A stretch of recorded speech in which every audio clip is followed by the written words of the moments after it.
Rock of Honor.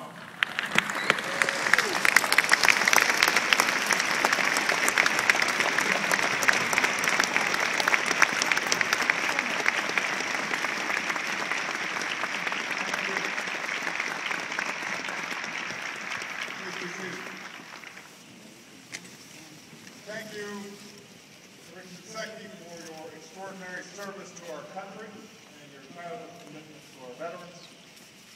Secretary of Defense Leon Panetta, Chairman Dempsey and Mrs. Dempsey, to our wonderful veteran service organizations for the extraordinary work that you do for our nation's heroes, to all who tend to and watch over this sacred cemetery. Above all, to every active duty member, guardsman, reservist, and veteran of the United States Armed Forces. There are many honors and responsibilities that come with this job, but none are more humbling than serving as your Commander-in-Chief. I'm proud to be with so many of you here today. Here, where our heroes come to rest, we come to show our gratitude. A few moments ago, I laid a wreath to pay tribute to all who have given their lives to our country. For even though this is the day we rightly honor American veterans, we enter today in solemn respect, mindful that we are guests here, mindful that we share this hallowed space with the families home quiet grief, mindful that many veterans not far from here are tracing their fingers over black granite for friends who never came home. Expect us to do all we can to bring every missing American service member home to their families. To all our nation's veterans, whether you fought in Salerno or Samara, Tucson, or Coringo, you are part of an unbroken chain of men and women who have served this country with honor and distinction. On behalf of a proud and grateful nation, we thank you. When I spoke here on this day 2 years ago, I said there would be a day before long when this generation of servicemen and women would begin to step out of uniform. I made them a promise. I said that when your tour ends, you see our flag, when you touch our soil, you will be home in an America that is forever here for you, just as you've been there for us.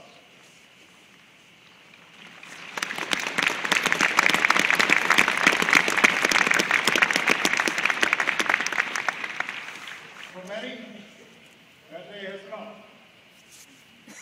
Over the past decade, more than 5 million Americans have worn the uniform of the United States Armed Forces.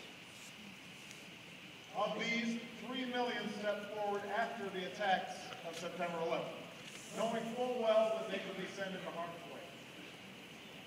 And in that time, they have served in some of the world's most dangerous places. Their service has been selfless. Their accomplishments have been extraordinary. In Iraq, they have battled the brutal insurgency, trained new security forces, and given the Iraqi people the opportunity to build instead of being built. In Afghanistan, they have pushed back the Taliban, decimated Al-Qaeda, delivered the ultimate justice to Osama bin Laden. In concert with our allies, they have helped end Gaddafi's brutal dictatorship and returned Libya to its people. Because of their incredible efforts, we can stand here today and say with confidence, the tide of war is receding. In just a few weeks, the long war in Iraq will finally come to an end.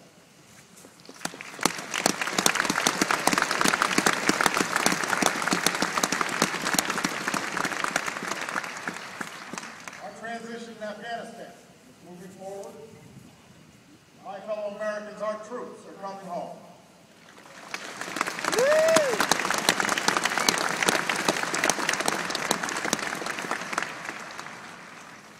For many military families, this holiday season will be a season of homecomings.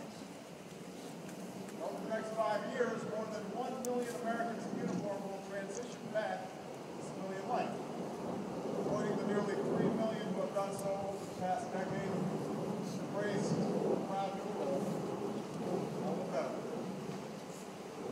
This generation of servicemen, this 9/11 generation, has borne the burden of our security during a hard decade of sacrifice. Our servicemen and women make up less than 1% of Americans. Also, more than 1 million military spouses, 2 million children, and millions more parents, relatives, all of whom have shared the strains of deployment and sacrifice on behalf of the country that we love. Only 27 years old on average, these young men and women have shattered the false myth of their generation's apathy. They came of age in an era when so many institutions failed to live up to their responsibilities, but they chose to serve a cause greater than themselves. They saw their country threatened. They signed up from that threat. They felt some call. They answered some call. They said, let's go. They've earned their place among the greatest of generations.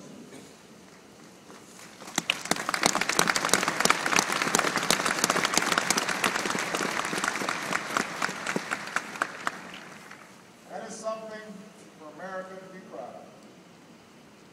That is the spirit America needs now. A stronger, newer spirit of service and sacrifice. That spirit that says, what can I do to help? What can I do to serve? That spirit that says, when my country is challenged, I will do my part to meet that challenge. On this Veterans Day, let us commit ourselves to keep making sure that our veterans receive the care and benefits that they have earned, the opportunity they defend and deserve. Above all, let us welcome them home as what they are, an integral, essential part of our American family.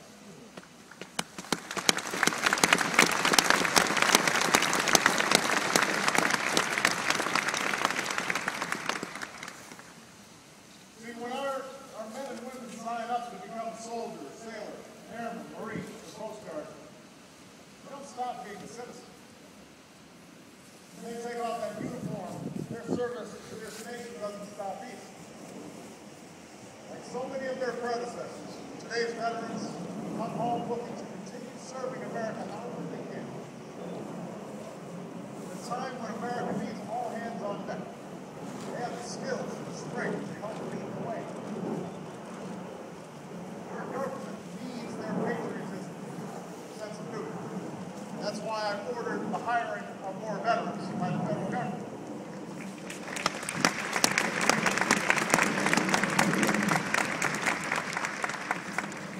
Our economy needs their tremendous talents and specialized skills.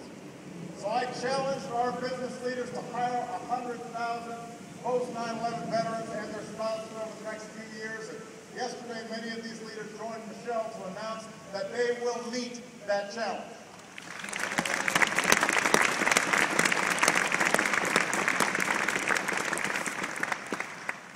Our communities have always drawn strength from our veterans' leadership.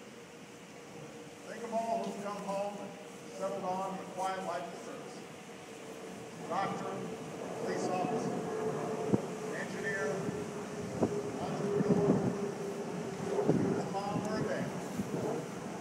In the process of change countless lives. Other veterans seek new adventures, taking on a new business to building a team of globe-trotting veterans who use skills learned in combat to help after a natural disaster. There are also also so many in this young generation who still feel that tug to serve, but just don't quite know where to turn. So, on this Veterans Day, I ask every American, recruit our veterans. If you're a business owner, hire them.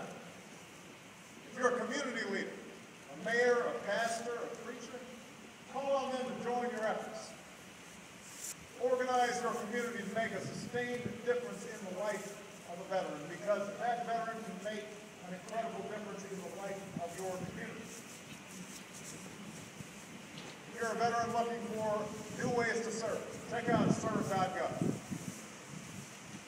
If you're a civilian looking for new ways to support our veterans and our troops, join Michelle and Jill Biden at joiningforces.gov. Find out what you can do. There's no such thing as too small a difference. That effort you make may have the biggest impact. I say this because recently I received a letter from a Vietnam veteran. She wasn't writing to tell me about her own experience. She just wanted to tell me about her son, Jeremy. Now, Jeremy isn't deployed. Jeremy's not a veteran, or even in the military at all, as badly as he wants to follow in the footsteps of his family and enlist. You see, Jeremy has Down syndrome. So Jeremy chooses to serve where he can best. In his local Vietnam Veterans of America chapter in Beaver, Pennsylvania. He calls them the soldiers. And one day last spring, Jeremy spent the day with several of these veterans cleaning up the local highway. He worked tirelessly, wrote his mother. He never asked to take a break. He didn't stop to talk about his beloved Steelers.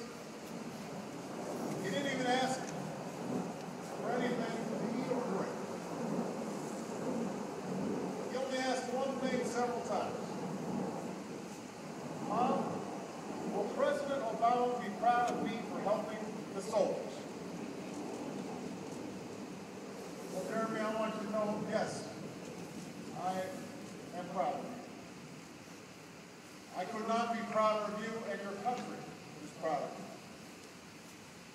Thank you for serving our veterans by helping them to continue their service to America. Jeremy's example, one young man's example, is one that we must all now follow. Because after a decade of war, the nation we now need to build is our own. And just as our greatest generation left a country recovering from depression and returned home to build the largest middle class in history, so now will the 9/11 generation play a pivotal role in rebuilding America's opportunity and prosperity in the 21st century. We know it will be hard. We have to overcome new threats to our security and prosperity. And we've got to overcome the cynical voices warning that America's best days are behind us. But if there is anything our veterans teach us, it's that there is no threat we cannot meet. There is no challenge we cannot overcome. America's best days are still ahead, and the reason for that is because we are a people who defy those voices that insist otherwise. We are a country that does what is necessary for future generations to succeed. You, our veterans, fight so our children won't have to. We build and we invent and we learn so that we will know greater opportunities. America leads so that the next generation, here and around the world, will know a more hopeful life on this earth. So today, I thank you all for making that possible. God bless you. God bless our veterans and our troops. And God bless the United States of America.